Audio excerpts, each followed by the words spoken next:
देश जिसकी इतनी इकोनॉमी हम हमारे काफी स्ट्रांग है, उनको भी इंटरनेशनल एक कोलैबोरेशन करना पड़ा, एक प्राइवेट एजेंसी से। और प्राइवेट एजेंसी क्योंकि देखो क्या होता है ना कि जो फंडामेंटल रिसर्च है वो पब्लिक मनी से होती है, ठीक है, लेकिन उसको एक इंडस्ट्री में कन्वर्ट करना, उसका प्रैक्टिकल इम्प्लीकेशन, इसके लिए प्राइवेट एंटरप्रेन्योर का आना बहुत जरूरी है। इसीलिए स्पेस मिशन सस्ते भी होते आ रहे हैं, रियूजेबल स्पेसक्राफ्ट बनाए जा रहे हैं। पहले तो एक बार स्पेसक्राफ्ट जाता लौट के नहीं आ पाता था, नासा का जो शटल फेल हुआ उसको उनको स्क्रैप करना पड़ा, फिर ये सारा काम प्राइवेट इंस्टीट्यूट को दिया गया।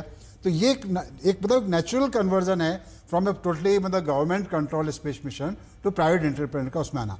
लेकिन एक और चीज़ बहुत जरूरी है कि इसमें हमें दूसरे देशों के साथ कोलैबोरेशन करना भी सीखना पड़ेगा, क्योंकि हमारा जैसे हमने अपना स्पेस मिशन शुरू किया, आज दूसरे दुनिया के देशों के सैटेलाइट हम लॉन्च कर पाते हैं। कल हमारा स्पेस स्टेशन जब बनेगा तो उसमें दूसरे देश का कोलैबोरेशन करके नई इंडस्ट्री इकोनॉमी डेवलप होगी, उसकी दिशा में हमें देखना है। ऑलरेडी स्पेस में एस्ट्रॉयड माइनिंग कॉलोनियाँ अमेरिका में बन चुकी हैं, यूरोप में बन चुकी हैं, जो एस्ट्रॉयड पे माइनिंग की तैयारी कर रही हैं, क्योंकि फ्यूचर में जो स्पेस कॉलोनीज बनेंगी, स्पेस स्टेशन बनेंगे, यहाँ से मटेरियल ले जाना संभव नहीं होगा, पॉसिबल नहीं होगा, और वो स्पेस में ही उसका रॉ मटेरियल मुहैया कराए जाएंगे। दूसरी तरफ रोबोटिक्स एआई में काम होना भी बहुत जरूरी है। हम जनरली स्पेस मिशन को एक एस्ट्रोनॉट की ब्रेवरी के तौर पे देखते हैं, हीरोइज्म के तौर पे देखते हैं, लेकिन एक एस्ट्रोनॉट को अंतरिक्ष में भेजने के लिए हजारों लाखों इंजीनियरों साइंटिस्टों का कंट्रीब्यूशन होता है, उसके बिना पॉसिबल ही नहीं है। नाम एक एस्ट्रोनॉट का होता है और वो ह्यूमन एंड्योरेंस तो है कि वो बहुत एक अलग चीज, इमोशनल अलग चीज है, लेकिन प्रैक्टिकल रियलिटी है कि आपको देश में लाखों साइंटिस्ट तैयार करने पड़ेंगे जो नई रिसर्च कर रहे हो, उस साइंस पे नई टेक्नोलॉजी डेवलप करने की जरूरत है। उसके बाद हम जाके मतलब एक पूरे इंडस्ट्री में या अपने एंटरप्रेन्योरशिप में दुनिया में बराबरी का मुकाम हासिल कर पाएंगे।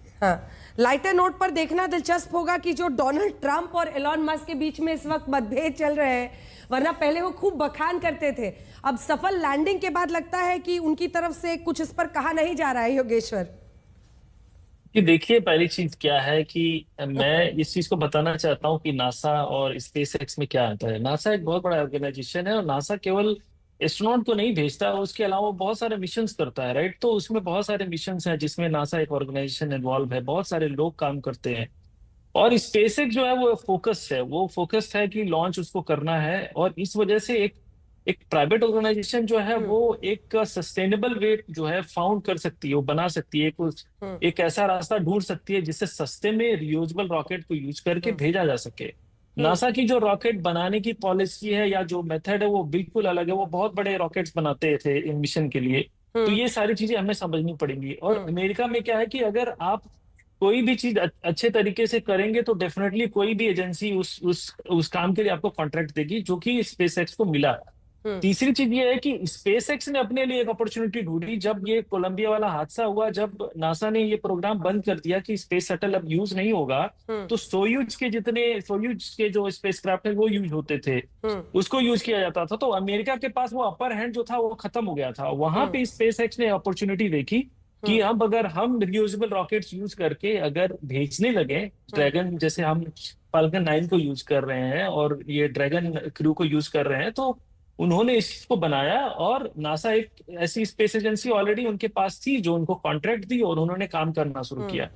अब जहां तक बात रही कि अभी स्पेस एक्स और नासा का कोई बयान क्यों नहीं आ रहा है, क्योंकि मोस्टली ये जो मिशन है वो एक्सियम 4 जो है वो कंट्रोल कर रहा है, बिकॉज ये मिशन जो है वो एक्सियम 4 का हिस्सा है। ऑफकोर्स इसमें नासा और स्पेस एक्स थोड़ा बहुत कोलैबोरेट कर रहे हैं। ये कह सकते हैं कि नासा स्पेस एक्स के इक्विपमेंट यूज कर रहे हैं, बट जो पूरा ब्रेन है, जो पूरा ऑर्गेनाइज ये प्रोग्राम है वो एक्सियम 4 का है। इस वजह से एक्सियम 4 इसका जो सारा जो है वो कह सकते हैं कि इसकी जो जिम्मेदारी है वो ले रहा है। तो स्पेसएक्स भी नहीं कह सकता कि नहीं ये हमारा मिशन है, ये एक्सियम 4 का मिशन है। इस वजह से इस पे बहुत ज्यादा स्पेसएक्स या नासा या कह सकते हैं यूएस गवर्नमेंट है वो जो है वो ज्यादा रिएक्ट नहीं कर रही है। अब देख रहे हैं जब बोइंग भी आ गया, बोइंग भी तैयारी कर रहा है। जब सुनीता विलियम बोइंग के शिप में गई थी, उसमें प्रॉब्लम आ गई थी, इसलिए स्पेस के उस शिप से वापस आई हैं। तो बोइंग भी तैयार है और भी देश तैयार हो रहे हैं। तो क्या अभी मैं कोई कंट्रोवर्सी में ज्यादा नहीं घुसना चाहती, लेकिन बोइंग वाले में प्रॉब्लम थी, क्या इस वजह से स्पेसएक्स के साथ ये किया गया? नहीं, ऐसा नहीं है। देखिए क्या होता है, कोई भी एक nobody want to keep all egg in one basket. ये बिल्कुल प्रैक्टिकल चीज है। तो बोइंग भी तैयार है, स्पेस में और भी कंपनी आ रही है। एक्सियोम का काम क्या है? मिशन डिजाइन करना।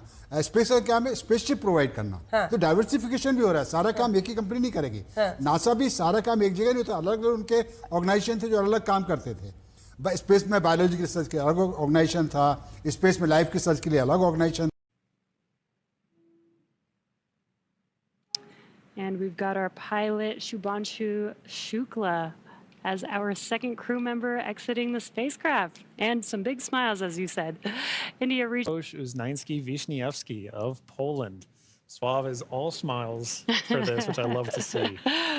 Now, Poland's participation in the AX-4 mission through the Ignis program marked a pivotal step in the country's growing role in space exploration. Astronaut Sławomir Uznański Wisniewski, flying in partnership with the European